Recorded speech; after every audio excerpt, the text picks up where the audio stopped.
Hermanos, que el Señor les bendiga. Amén. Amén, amén. Gabriel, queremos decirte que estamos orgullosos de ti. No hay un privilegio más grande que compartir el altar con un joven que afirma que ama al Señor. Así que estamos, y comentábamos ahí en las sillas, que estamos tan orgullosos como lo estuviera tu papá, si te estuviera viendo. Así que adelante en el Señor. Amada iglesia, reciban un cordial saludo y un abrazo en el nombre de nuestro Señor Jesucristo.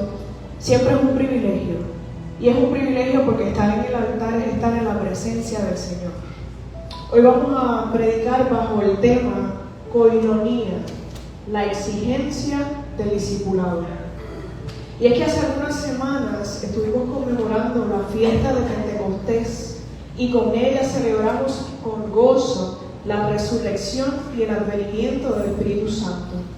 Al igual que a los discípulos, nosotros recibimos el Consolador, quien hizo arder en nosotros el fuego del Espíritu de vida y nos envió a proclamar el reino de Dios y su justicia hasta lo último de la tierra.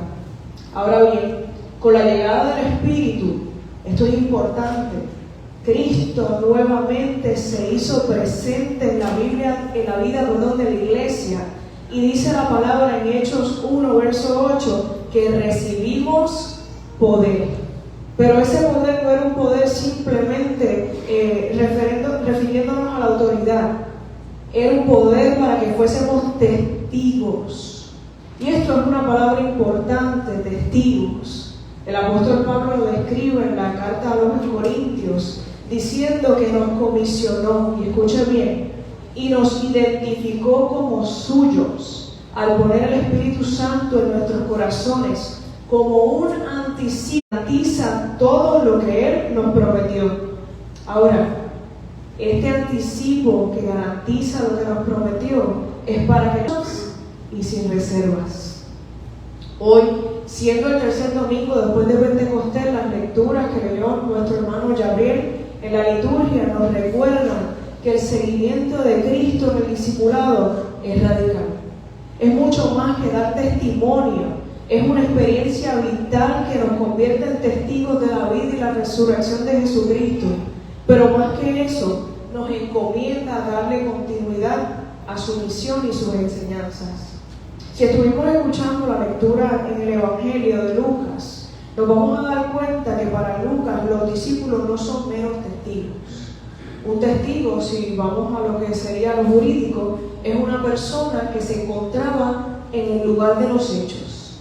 Ahora bien, esta persona no necesariamente estaba ahí porque quería estar ahí. Es que ocurrió el evento y esta persona por mera casualidad o estaba pasando o había entrado al lugar.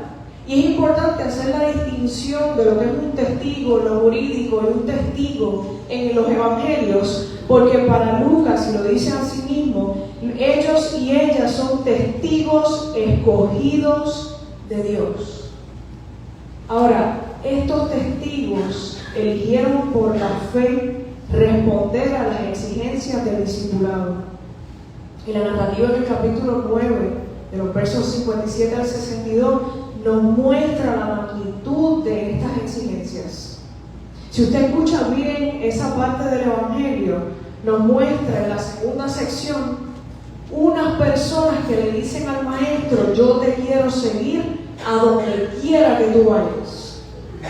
Y Lucas nos brinda un retrato distinto quizás a otros evangelios, porque Lucas nos dice que cuando esta persona, el primero particularmente, le dice al maestro: estoy dispuesto a seguirte a donde quiera que tú vayas, el maestro le responde diciendo: los zorros tienen cuevas y las aves nidos, pero el Hijo del Hombre no tiene ni siquiera dónde recostar su cabeza.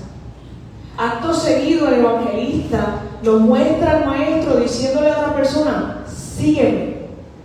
Y esta persona, demostrando un interés, y mírenlo bien, un interés genuino, le contesta y le dice: Señor, deja que me vaya primero y entierre a mi padre. Sin embargo, el maestro le contesta y le dice: deja que los muertos entierren a sus muertos. Tú ve y anuncia el reino de Dios.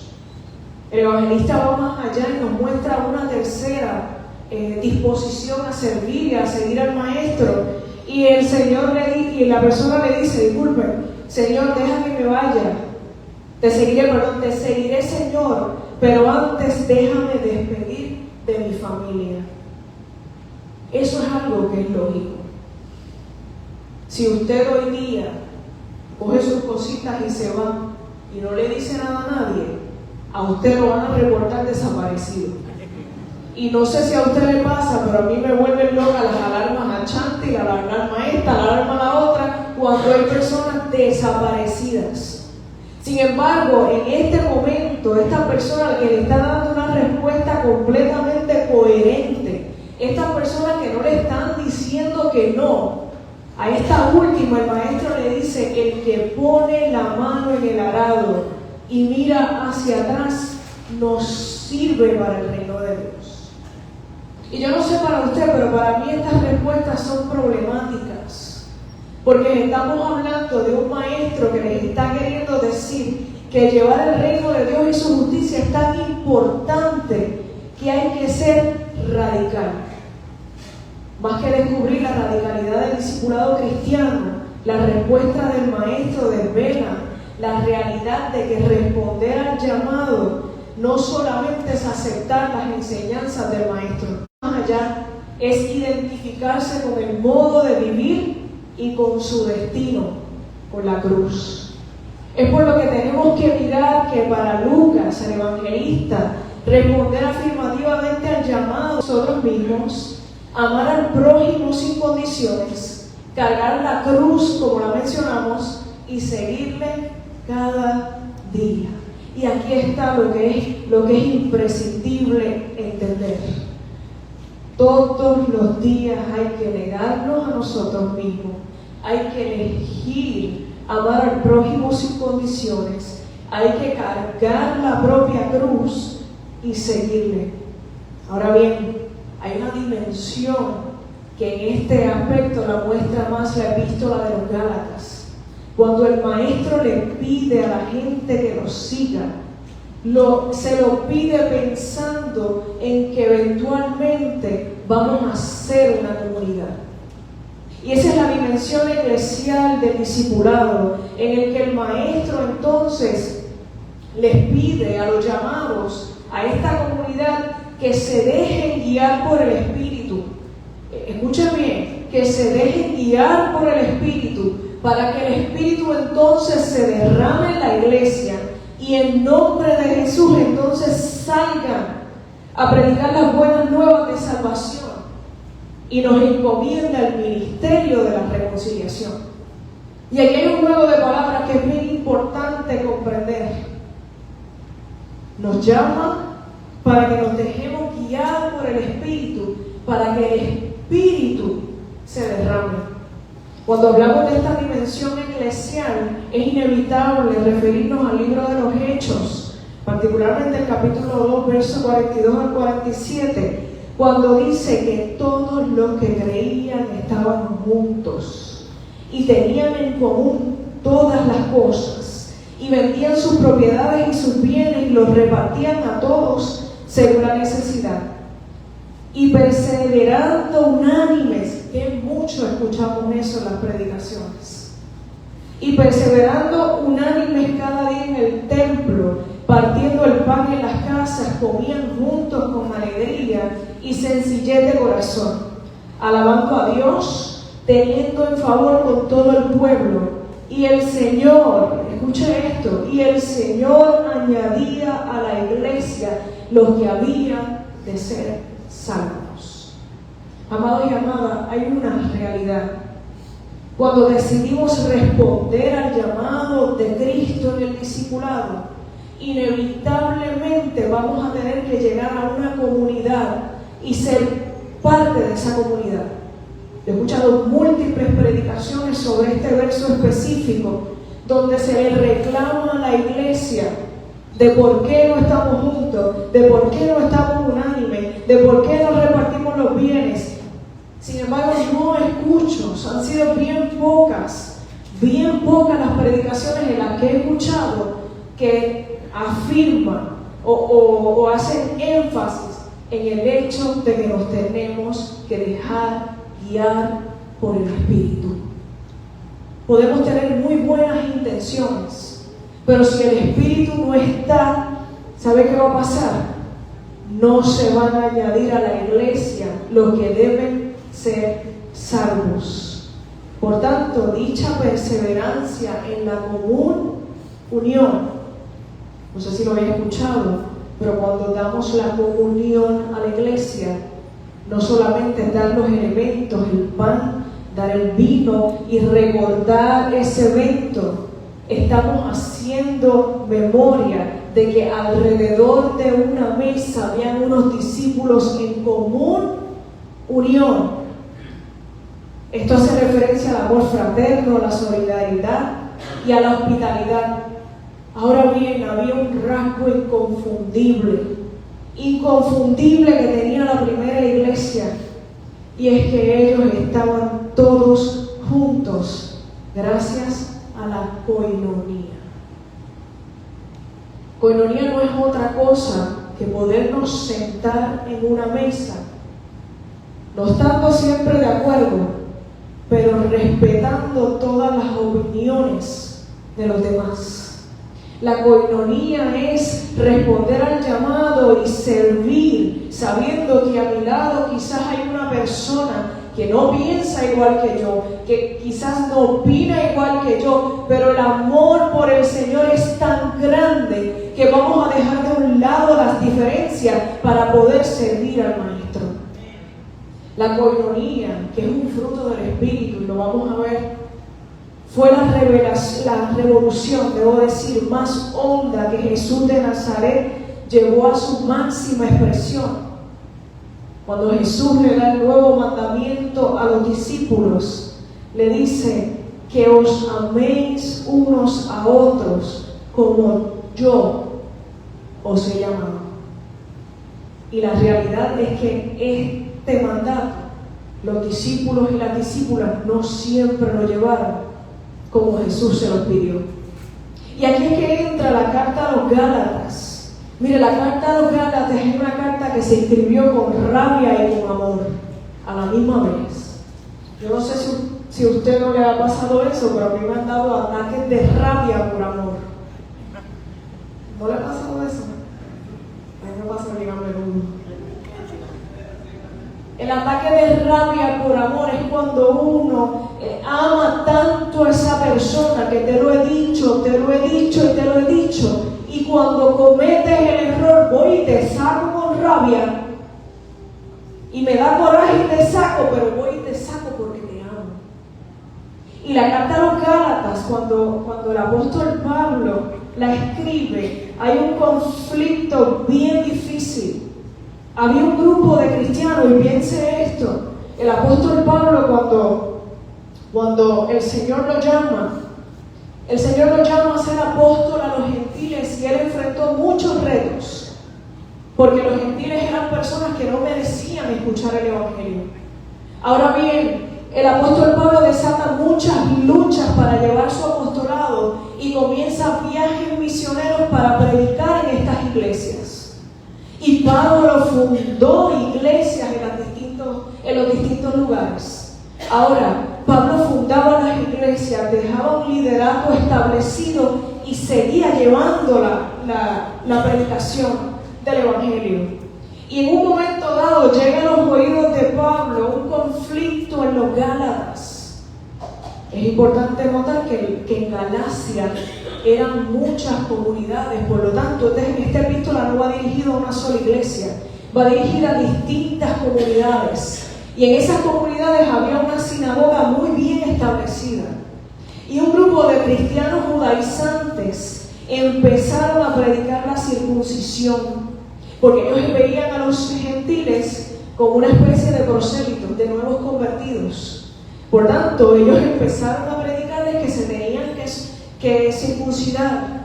Ahora, ellos estaban siguiendo las reglas de conversión para los nuevos judíos convertidos, valga la redundancia, y les estaban diciendo: te tienes que circuncidar, te tienes que bautizar para poder presentar ofrendas en el templo. Y cuando esto llega a los oídos de Pablo, a él le da un ataque de rabia con amor y coge la pluma y empieza a escribir. Y es interesante, si tienen su Biblia, vaya conmigo, vamos a mirar Abuelos de Pájaro los capítulos. En Gálatas 1, cuando Pablo comienza a hablar, se presenta. Miren, Pablo dominaba muy bien la apologética, la defensa de la fe. Pablo no estaba para discutir si Dios lo llamó o no, eso no estaba en discusión. Por tanto, Pablo en ese capítulo 1 y el verso 1 comienza diciéndoles, les habla Pablo, apóstol, enviado no por los hombres ni por la intervención de Dios, por Cristo Jesús y por Dios Padre. Luego de eso, en el verso 6 les dice, me sorprende que ustedes abandonen tan pronto a aquel que según la gracia de Cristo lo llamó y se pasen a otro. Evidentemente hay personas que tratan de dar vuelta al Evangelio de Cristo y siembran confusión en ustedes. Pero aunque nosotros mismos o un ángel del cielo viniese a evangelizarlos en forma diversa, como lo hemos hecho nosotros, yo les digo, fuera con él. Hay versiones que utilizan la palabra anatema. Pablo comienza a defender el Evangelio de Cristo diciéndoles, yo fui a ustedes para llevarles el Evangelio de la gracia. En esta epístola, cuando defiende su apostolado, le presenta el mensaje de la gracia, pero lo hace desde la perspectiva de la vida en el Espíritu. Más tarde en el verso 11, miren las palabras, y aquí hay un juego de palabras. Primero le dice, me sorprende. Ahora bien le dice en el 11, les recordaré, hermanos, que el evangelio con el que les he evangelizado no es doctrina de hombre. No lo recibimos por hombre ni fue enseñado, lo recibimos de Cristo. Y en el 14 les dice, estamos más apegados a la religión judía que muchos compatriotas de mi edad y defendían con mayor fanatismo que los padres. Pero miren cómo él habla de sí mismo, y este es el poder que tiene el testimonio.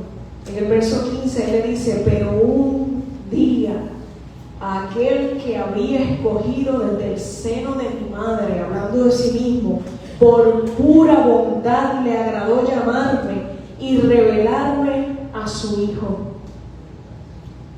Pablo tenía un conflicto aquí. Para dar base a este argumento, en el capítulo 2 les pone una diferencia que tuvo con Pedro. Pablo les dice a ellos, miren, en un momento dado yo fui a ver a Pedro. Y Pedro en un inicio nos recibió y no nos pidió ni siquiera que nos circuncidáramos a Tito, que andaba con él. Él recibió el Evangelio de la gracia. Pero de momento un día, cuando empezaron a acercarse los judíos, Pedro dejó de reunirse con nosotros. Y mire, el apóstol Pablo era bravo. El apóstol Pablo lo dice, y lo puede leer luego en el capítulo 2, dice, y lo reprendí, porque no estaba actuando conforme al Evangelio. Con estas palabras, Pablo le está diciendo a los Gálatas, a ustedes se les entregó un Evangelio. No es posible que vengan unos cristianos judaizantes que ustedes saben que persiguen otros propósitos y ustedes se dejen llevar. Y aquí está la clave. Había una realidad. Estas personas le decían que el bautismo era el primer paso. Miren cómo la gente engaña. Miren cómo engañan. Cuando se predica el Evangelio, si usted mira a lo largo del Nuevo Testamento, particularmente la historia de Felipe, allí en el carro, no sé si se acuerdan que cuando Felipe va leyendo la Biblia no entendía, y este discípulo se monta en el carro y le explica el Evangelio. ¿Cuál es la primera respuesta de Felipe? Aquí hay agua, bautízame. Por tanto, estos cristianos judaizantes estaban utilizando el bautismo para decirle a ellos, ¿saben qué? Este es el primer paso. Luego tienes que hacer este ritual para que puedas dar ofrendas en el templo. Y esto a Pablo le molestó, porque realmente el Evangelio de la gracia vino por la fe. Y les hablo de este contexto para que vayamos entendiendo que Pablo tenía una preocupación pastoral que es muy pertinente a nuestros días. Indiscutiblemente el bautismo era una práctica que llevaban a cabo los primeros cristianos, pero no era necesaria la purificación y la circuncisión para incorporarse al pueblo de Cristo. Y yo quiero que me acompañe al capítulo 3 para que usted vea esta rabia con amor que le estoy diciendo. En este verso número 1, tengo la versión latinoamericana, la mía dice: qué tontos son ustedes, Gálatas. ¿Cómo se han dejado hipnotizar ustedes a quienes se le presentó a Cristo crucificado como si lo vieran? Les pregunto solo esto: ¿recibieron el Espíritu por haber predicado la ley o por haber aceptado la fe? Y va más allá en el verso 5, cuando Dios reparte los dones del Espíritu y obra milagro en ustedes. ¿Qué tiene que ver eso con la ley? Ahora, a mí me llama mucho la atención y podríamos seguir yendo sobre los capítulos, es una carta muy corta. Pero Pablo, en esta rabia con amor, hace algo que es bien importante y que debe ser una marca de nosotros y nosotras como cristianos. Pablo no confunde la vara con el callado. Precisamente Pablo les habla de que estar sumergidos en el bautismo o haber sido sumergidos en el bautismo lo que logra es que tengamos el Espíritu de Dios que nos lleva a clamar: Abba, Padre. Por tanto, volver a esos ritos judíos era invalidar la cruz de Cristo. Y en el capítulo 5, que es el capítulo que nos ocupa hoy, él comienza a hablar y le dice exactamente, después de haber presentado estos argumentos y haberle hablado de la cena del Señor, Pablo empieza a mostrarle las consecuencias a los Gálatas de volver a esas tradiciones.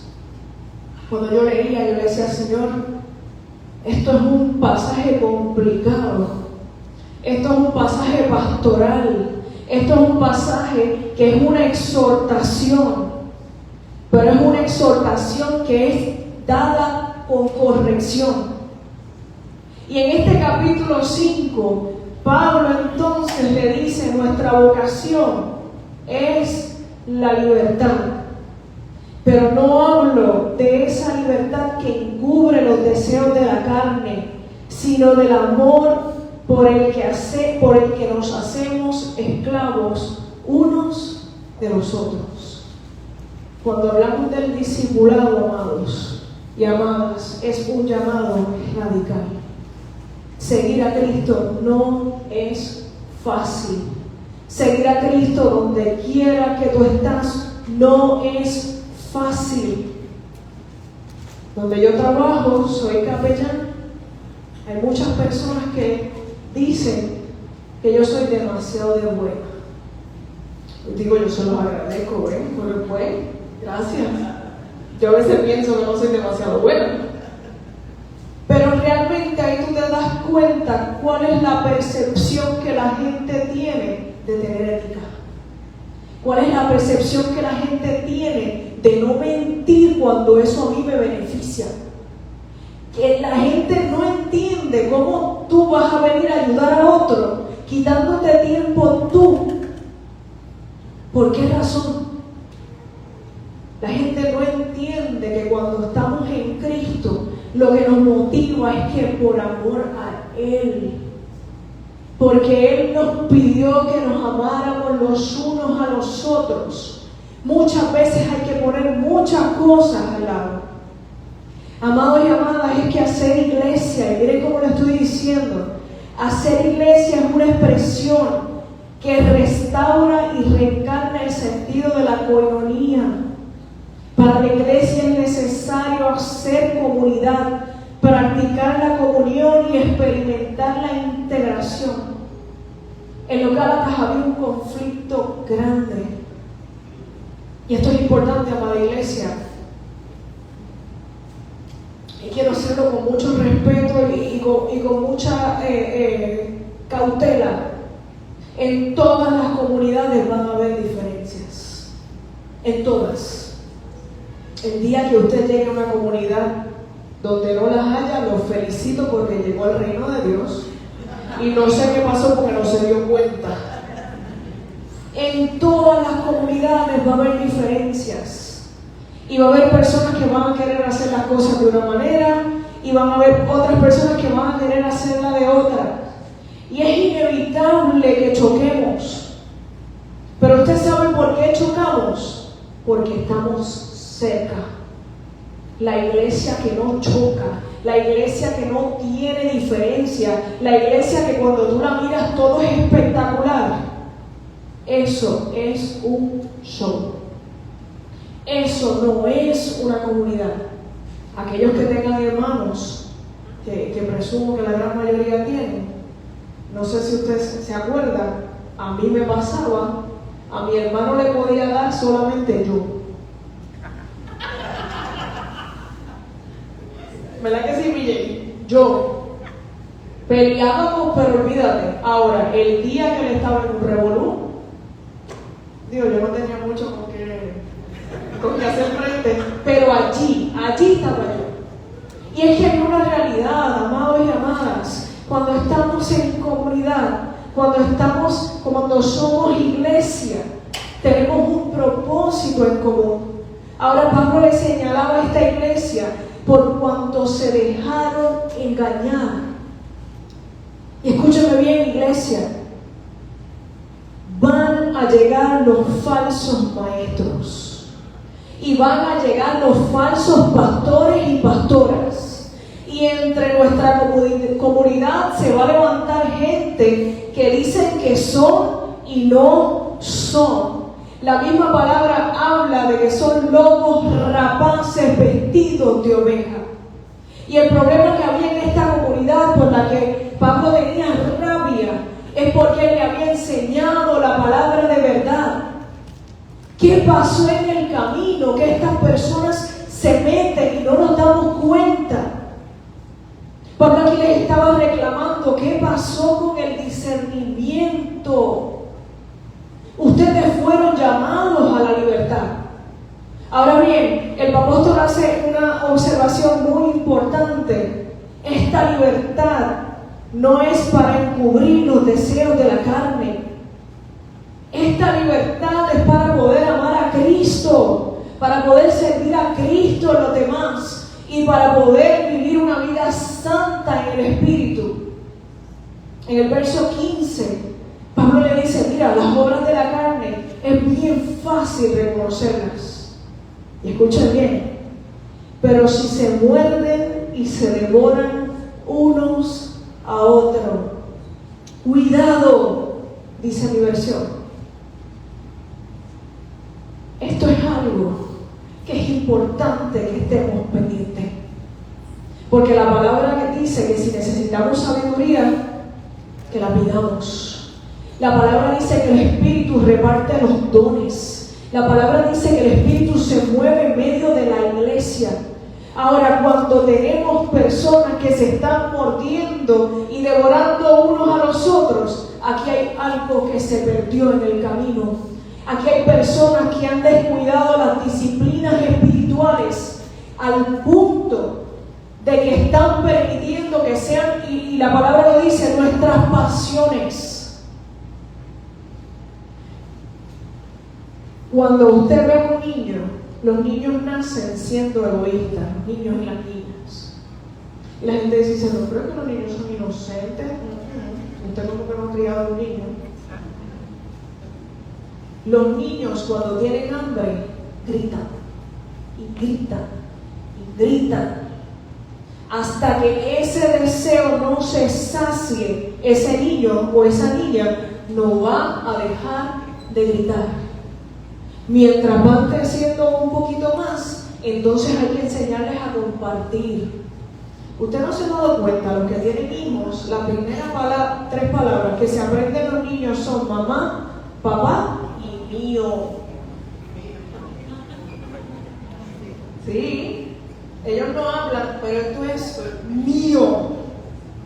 Por naturaleza nosotros somos egoístas. Por naturaleza nosotros tenemos la tendencia a buscar mi beneficio. Ahora, es la vida en el Espíritu, a través de las disciplinas espirituales, la lectura de la palabra, el ayuno, la oración, la meditación, que nosotros vamos a empezar a identificar esas cosas que hay en mí, que yo tengo que cambiar. Ahora bien, la palabra lo dice, el trigo tiene que crecer junto a ¿qué? A la cizaña. Y la palabra dice que el trigo y la cizaña se parecen al punto que no se deben arrancar, porque si arrancas uno, con toda probabilidad te vas a equivocar. Y esa es la realidad que vivimos en la iglesia. El trigo va a crecer junto a la cizaña. Ahora bien, Pablo le hace esta observación, y yo cuando lo leía me daba risa, porque yo no sé si a usted le pasó, y me pasó muchas veces, particularmente a las mamás, que te preguntan: fulano, ¿tú hiciste esto? Miren, eso es una trampa, eso no es una encerrona. Ella ya sabe que tú no lo hiciste. Y entonces en su cultura latina y todas estas cosas, ella te está dando la oportunidad de que tú confieses. Si no me dices, va a ser peor. Pablo está haciendo algo similar aquí. Pablo no está en esta comunidad, pero Pablo le está enviando una carta diciéndole: pero si se mueven, y se devoran los unos a los otros. Pablo le está diciendo: sabemos lo tuyo, sabemos lo que está pasando. Ahora bien, Pablo no confunde la vara con el cayado, y esto lo voy a repetir múltiples veces. La vara es, y por eso es que tiene una forma así, es como es curva, gracias. Con la vara el pastor acerca y generalmente agarra por el cuello y ala a la oveja de vuelta. Ahora bien, la vara es para corregir, la vara no es para golpear. La vara con unos golpecitos pequeños le va dirigiendo a la oveja para que se vuelva al camino. Y el pastor con la vara lo que les está diciendo es: mira, ven, métete por el camino. Ahora, cuando el pastor tiene que utilizar el cayado, es porque ya la oveja perdió el rumbo. Pero ambas herramientas son para devolver a la oveja al camino. Y aquí Pablo no los confunde y les dice: sabemos lo tuyo. Ahora bien, les exhorta: caminen según el Espíritu, y así no van a realizar los deseos de la carne. La realidad de los deseos de la carne, amados y amadas, es que se oponen a la vida en el Espíritu. Y Pablo le dice de suerte que ustedes no obran como quisieran. Gracias a Dios que no les salen las cosas que planifican. Ahora bien, Pablo lo que les está hablando es que cuando nos sometemos, en este caso a las normas de la ley, o en el caso de nosotros a ceder a nuestras pasiones, nos hacemos esclavos de nuestros impulsos, porque siempre vamos a buscar la autogratificación. Y yo buscaba y le pedí al Señor que hablara en mi corazón, y hubo un comentarista que me encantó, porque hablando de este texto, el comentarista decía: hay que hacer una separación entre las virtudes y los vicios. Aquí Pablo les está diciendo: nuestra naturaleza es viciada, nuestra naturaleza es egoísta. Ahora bien, esas inclinaciones a actuar son rasgos del carácter. Y estos rasgos se forman, son actos repetidos de decisión deliberada que se convierten en hábitos del corazón.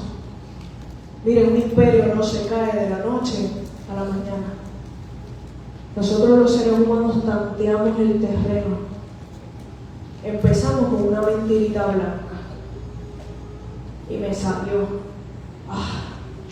Luego voy y digo otra, pero ya estoy ganando confianza, porque como me salió la vez anterior, yo sé que esta me va a salir. Y con toda probabilidad voy adquiriendo la habilidad de cada vez mentir más acertadamente. Sin embargo, la palabra dice que no hay nada que nos salga a la luz. Y cuando hablamos de hábitos del corazón, amada iglesia, es importante que sepamos que la virtud es una relación viva con Dios, que es conforme a su palabra, en obediencia a su voluntad y en entrega. Quien vive en el Espíritu vive en esta constante batalla de que yo quiero agradar al Señor. Sin embargo, quien se entrega a los vicios, lo que hace es que empieza a adoptar actitudes pecaminosas que los alejan de Dios. Y esto me llamó mucho la atención. En nuestros días, el lenguaje del pecado ha sido reemplazado por el lenguaje de los síntomas. Tenemos una persona que miente compulsivamente y tiene un desorden de la personalidad.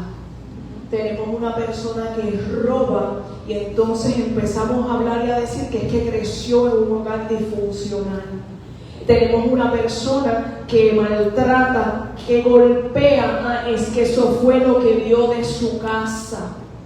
Mire, mi hermano, no hay excusa. Hay gente que ha crecido en hogares donde quizás no tuvieron el mejor ejemplo, quizás no tuvieron un padre, quizás no tuvieron una madre, quizás faltó dinero y son gente honrada. Yo he conocido hombres que no tuvieron un padre y son padres excepcionales. Conozco gente que crecieron en hogares donde la droga era dulce y como vieron los patrones dañinos se alejaron de ese ambiente. Y es importante, iglesia, que tengamos cuidado. En la iglesia se ha metido en las predicaciones el coaching, el querer predicar desde la psicología. Mire, la palabra nos llama a predicar el evangelio. Sí, la psicología es una herramienta. Sí, da explicaciones a muchas cosas. Pero la palabra establece que la palabra es viva y eficaz, más cortante que una espada de doble filo que atraviesa hasta el tuétano. Una persona que se ha ido del lado de los vicios es una persona que dejó de hablar con el Señor. La palabra establece que el Espíritu nos convence de pecado. Cuando nosotros pecamos como si nada pasara, ¿usted sabe qué es lo que realmente está pasando ahí? Que hace mucho tiempo que yo no escucho cuando el Espíritu Santo me dice, no hagas eso. Que cuando el Señor usa personas y le dice, no te metas ahí, ¿sabes qué hacemos? Miramos para otro lado. ¿Y por qué se los menciono? Porque la Biblia habla del pecado por omisión y del pecado por comisión.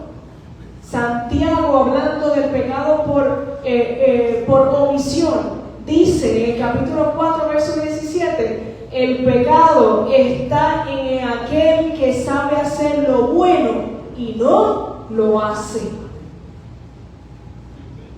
Cuando sabemos que está mal y que vamos y lo hacemos y después vamos delante del Señor con lágrimas de cocodrilo y le pedimos perdón y luego volvemos a hacerlo, ahí hay un problema del corazón.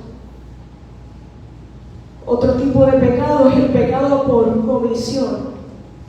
Son las acciones que nos alejan de Dios. Mentir, robar, dar falso testimonio, murmurar.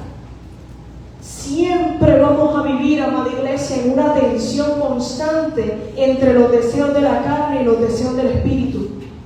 Aquí la palabra lo dice, no hay justo ni uno. Siempre vamos a estar en lo que nos hace la lucha más difícil es que no confesamos nuestros pecados. El Salmo 51, versos 1 al 4, hace referencia a un proceso difícil de la vida de David, y David dice: ten piedad de mí, oh Dios, conforme a tu misericordia, conforme a la multitud de tus piedades, borra mis rebeliones, lávame más y más de mi maldad y límpiame de mi pecado, porque yo reconozco mis rebeliones y mi pecado está siempre delante de mí. Escuchen bien: contra ti solo he pecado y he hecho lo malo delante de tus ojos, para que seas reconocido justo en tu palabra y tenido puro por tu juicio. Amados, ¿usted sabe cuál es la realidad de cuando nos negamos a confesar el pecado? La realidad es que el orgullo no nos lo permite. Los padres de la iglesia, entre ellos San Agustín, hablaba que el orgullo es la raíz de todo vicio y de todo pecado, y es la influencia que nos impulsa a pecar. Pero si vamos a la palabra, el orgullo es rebelión, es el rechazo a la autoridad de Dios y la negativa de someterse a Él. El orgullo es un egocentrismo exagerado que nos aísla de Dios y de los demás. Y esto es importante, amados. Los padres de la iglesia, como mencioné, entre ellos San Agustín, hablaba de 7 vicios mortales. Ayer, los que se dieron cita, tuvimos un taller muy bueno de arte terapia. A mí me hacía falta. Y en ese taller, una de las cosas que mencionaba Omaira era que había 5 emociones básicas, perdón, 4 emociones básicas, y las demás se derivaban. Yo me quedé como que contra, en verdad yo no lo había pensado. Y mire, cuando en la noche oraba y repasaba la predicación, vino a mi mente, porque hay 7 pecados mortales y los demás se derivan. Está el orgullo, está la avaricia, está el enojo, la glotonería, la envidia. Miren, la pereza, de la vagancia. La pereza. Ahora, Pablo aquí cuando le habla a la iglesia le dice: a los vicios tú los contrarrestas con las virtudes. Cuando tú estás notando que como que se te está saliendo el orgullo, ahí es el momento de orar por humildad. Hazme humilde, Señor. Cuando empezamos a notar que hay avaricia en mi vida, Señor, dame misericordia. Cuando hablamos de la lujuria, tenemos que refrenar nuestros deseos y pedirle al Señor que nos ayude a tener continencia. En el enojo, y esto es difícil, porque en el enojo hay que hacer una referencia a la paciencia. Y si usted lee las cartas, dice que al que pide paciencia, ¿qué le llega? Felicidades. Prueba. A la envidia. Amados, la envidia está consumiendo a la iglesia. Los celos ministeriales, que si no lo hago yo me voy, que si no me ayudas como yo quiero que tú me ayudes, me voy. Esto es falta de amor a Dios. Y cuando estamos comenzando a sentir envidia, y miren, la envidia es sutil. La envidia es bien sutil. La envidia comienza, dicen los expertos, que en 60 segundos tú puedes hacer una opinión de una persona. La persona viene caminando y en 60 segundos nada más de que tú lo miraste, ya tú dices que esa es una presumida, es una... no puedo decir, espérate, es una creída, uy, se cree más que nadie.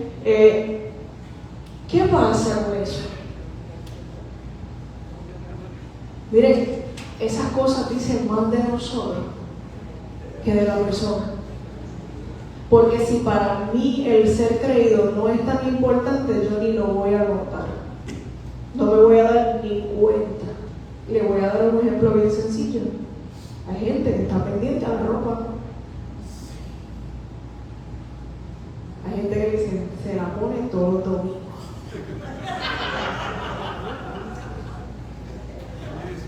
Miren, yo compro la ropa para usarla, yo no sé ustedes.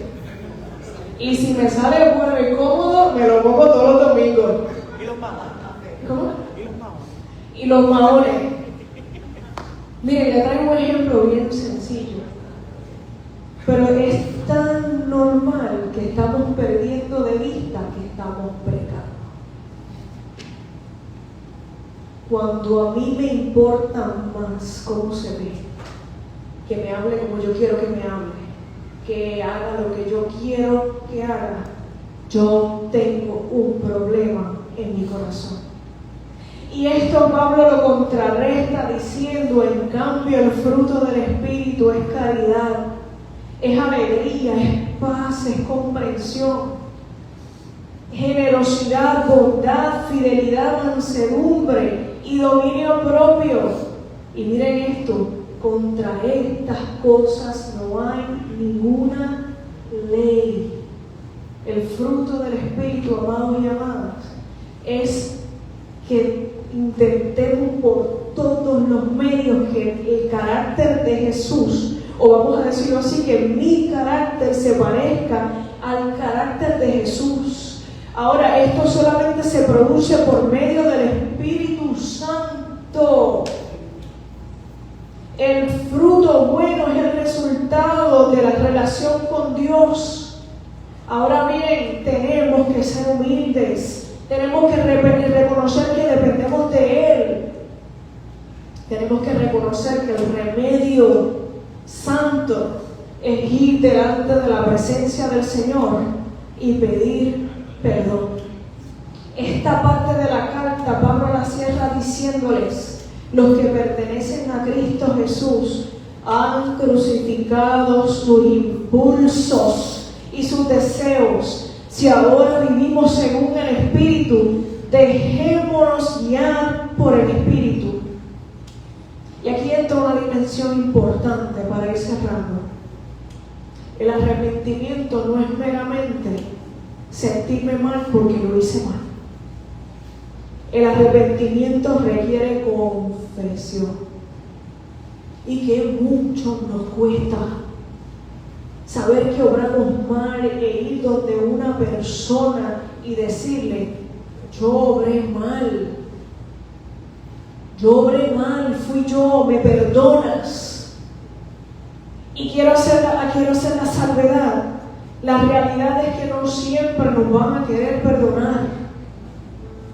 Eso está de la otra persona. Ahora, cuando yo reconozco mi culpa y cuando yo pido perdón, yo lo que estoy haciendo es alineándome con la palabra del Señor. Es buscando que el Espíritu, o vamos a decirlo así, no contristar al Espíritu Santo. ¿Usted sabe por qué se lo digo?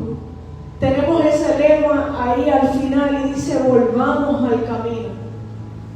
Y hemos hablado en múltiples ocasiones de salir a buscar a las personas que están afuera. Pero piense usted, cuando lleguen esas personas de afuera, ¿qué va a pasar si nos encuentran peleando? Yo no sé si a usted le ha pasado que a usted ha estado visitando en una casa y de momento se forma una pelea. Y empiezan los trapitos sucios a salir al sol. ¿Cómo usted se siente? Mire, eso es lo más incómodo que hay.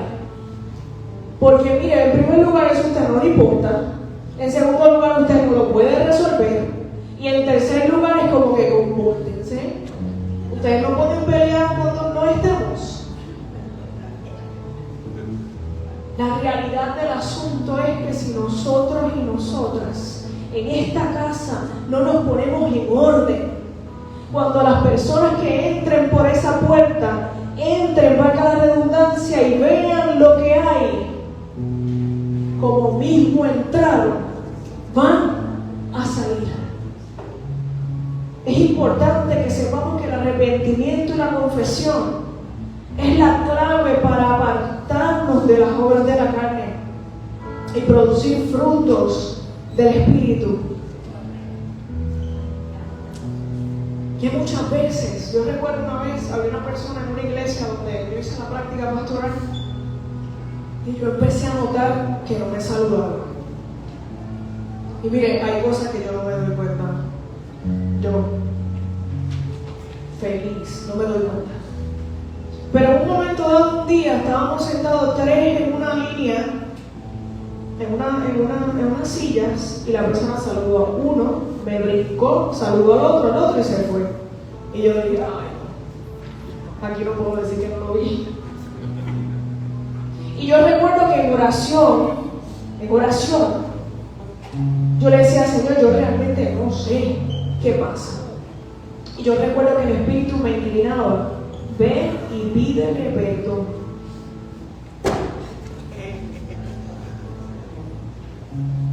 Mire, con la muela no de atrás, con la de más atrás, yo fui y le dije, he notado, mire esto es importante, he notado que no me saludas. Yo realmente no recuerdo algo que te haya ofendido. Pero si yo te ofendí, yo quiero que tú me digas qué fue lo que yo hice. Porque yo te quiero pedir perdón. Esa persona empezó a llorar.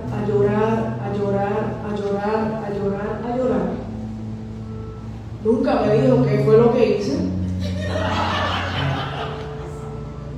Pero igual, yo le pedí perdón, pero esta vez le pedí perdón por lo que yo hice y por lo que quizás otras personas le habían hecho.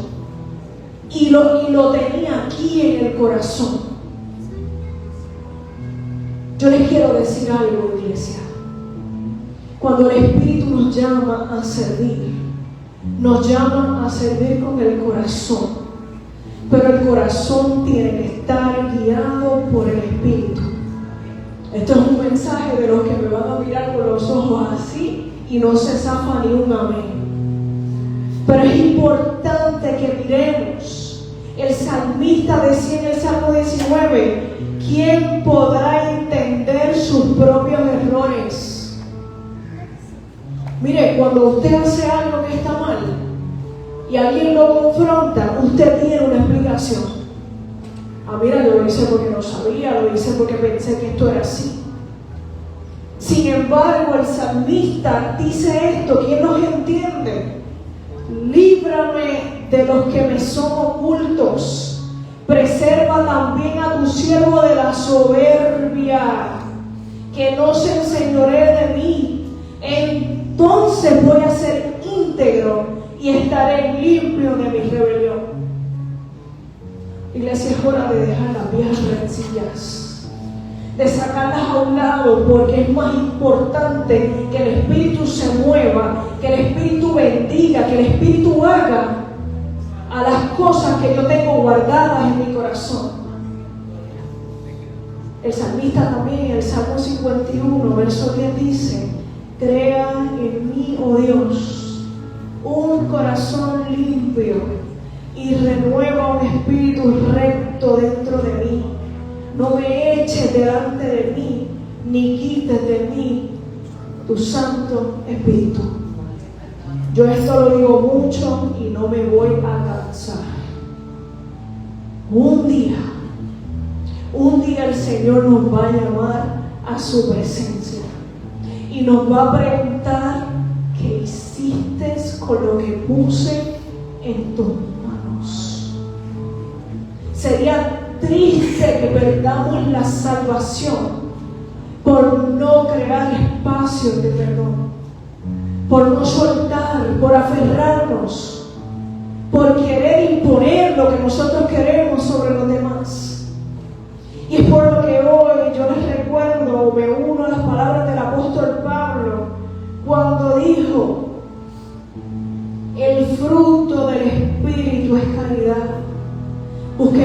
prosperidad, busquemos la alegría, busquemos la paz, pero busquémoslo porque el Señor me pidió que ame a mi hermano y a mi hermana como Él me amó a mí. Yo voy a orar, iglesia. Agradezco a Miguel porque ya me ponen los clientes aquí. Pero yo voy a orar y le voy a pedir que si el Señor habló tu corazón, puedes pasar al frente si quieres, puedes ponerte en pie. Vamos a orar. Porque esto es un mensaje que me habla a mí, le habla a Ilia y le habla a todos los que están aquí. Y es importante que vengamos delante de la presencia del Señor y le digamos: Señor, si hice algo, dilo. En un principio ese proceso produce dolor, porque nos damos cuenta que obramos mal. Pero cuando el Espíritu empieza a trabajar en nuestros corazones, empezamos a ver la gracia y la misericordia de Dios que tanto predicamos desde este altar. Así que yo voy a orar. Y le pido que si el Señor habló en pie o venga al frente, vamos a orar. Vamos a pedirle al Señor que nos examine y que mire el corazón, porque realmente para nosotros es más importante que Él esté. Padre, yo te doy gracias y vengo delante de tu presencia con un corazón contrito y humillado. Y comienzo por mí. Quiero pedirte perdón si hay algo en mi corazón que a ti no te agrada. Si por alguna vivencia, si por alguna experiencia yo he permitido que alguna raíz de amargura, alguna rencilla, algo se aloje en mi corazón. Yo quiero levantar mis manos sabiendo que tú nos escuchas. Y quiero levantar mis manos dándote gracias por todos y todas que están aquí presentes. Porque sin importar las diferencias, son mis hermanos y mis hermanas. Queremos venir delante de ti, pidiéndote que nos examines. Reconocemos que somos imperfectos y reconocemos que hemos reaccionado según sabemos. Es por lo que yo te pido, Espíritu de Dios, que toques el corazón, que nos reveles. Y que de paso, al revelarnos, nos enseñes qué es lo que tenemos que hacer para restituir nuestros errores. Es imperativo que hagamos los cambios, porque tú estás a las puertas, porque tú nos has llamado a hablarle a esa comunidad de ti, y queremos hacerlo siendo íntegros. Y queremos que nuestra ofrenda suba delante de ti con un olor grato, sabiendo que somos aceptos delante de ti. Yo te pido, Señor, que mires el corazón. En tu palabra dice que tú pones el querer como el hacer. Espíritu de Dios, sopla. Espíritu de Dios, esas rencillas y esos dolores viejos, llévatelos. Abre espacio para el amor, abre espacio para la alegría, para la paz. Espíritu de Dios, examínanos. Tu palabra dice que tú eres el consolador. Con toda probabilidad hay muchos dolores que están ahí porque necesitamos sanar. Yo te pido, Espíritu de Dios, que seas tú sanando. Danos un encuentro contigo, con el Dios vivo. Que en ese encuentro, como Moisés en su día, tengamos que quitarnos los zapatos y decir: estoy en tierra santa. Que en ese encuentro tú nos recuerdes que nos llamaste, pero que nos llamaste a servirte a ti. Reconocemos, Señor, que sin ti nada somos. Que ninguna de nuestras habilidades es lo suficientemente grande o eficaz para lograr cambios en los demás. Perdónanos si hemos tratado de hacer el trabajo del Espíritu Santo señalando a los demás. Por eso nos arrepentimos y te pedimos, Señor, que nos dé sabiduría de lo alto. Sabiduría de lo alto, de esa que viene de tu conocimiento, Señor. mansedumbre, enséñanos a ser mansos. Y sobre todas las cosas, permítenos sentir tu presencia cada día. Espíritu Santo, no te canses de acercarte a nosotros. Espíritu Santo, no te canses de tratar de convencerme de pecado.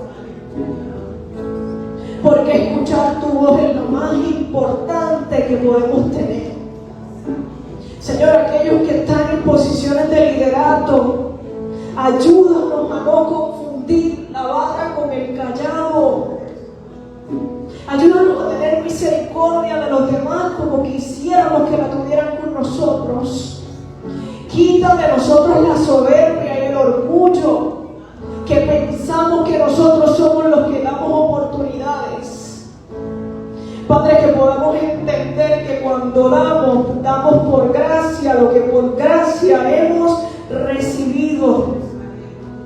Y Señor, venimos delante de ti con plena confianza porque sabemos que tú nos escuchas. Y que la palabra dice que a un corazón contrito y humillado tú no lo rechazas. Es por lo que yo te pido, Espíritu Santo, que te muevas con un viento recio en esta casa. Llévate las rencillas, llévate los desacuerdos, llévate todo aquello que quiera tener preeminencia a tu espíritu. Ministra de modo que podamos prepararnos para recibir. Porque cuando entren esas personas por esa puerta, es más importante que seamos una comunidad de amor, que seamos una comunidad de virtud, que seamos una comunidad que tiene brazos abiertos, porque eso es lo que tú esperas de nosotros. Y yo te doy gracias y lo creo por tu palabra, porque tu palabra dice que piden y no reciben porque piden mal. Hoy estamos pidiendo bien, estamos pidiendo por tu espíritu, por un cambio en nosotros. Yo te doy gracias, Señor, porque tú nos vas a empezar a hablar de maneras inimaginables. Levántanos en sueños, Señor. Háblanos a través de otras personas. Háblanos a través de la palabra. Háblanos aún en el pensamiento. Anhelamos tu presencia, Señor. Yo te doy gracias porque yo sé que tú lo haces. La palabra dice que tú no eres hijo de hombre, ni hombre para mentir ni para arrepentirte. Y confiamos en esa palabra que dice que la obra que tú comenzaste la vas a terminar. Es por lo que levanto manos santas dándote la gloria y la honra, porque sé que tú lo vas a hacer. Es en tu nombre que hemos orado. Amén.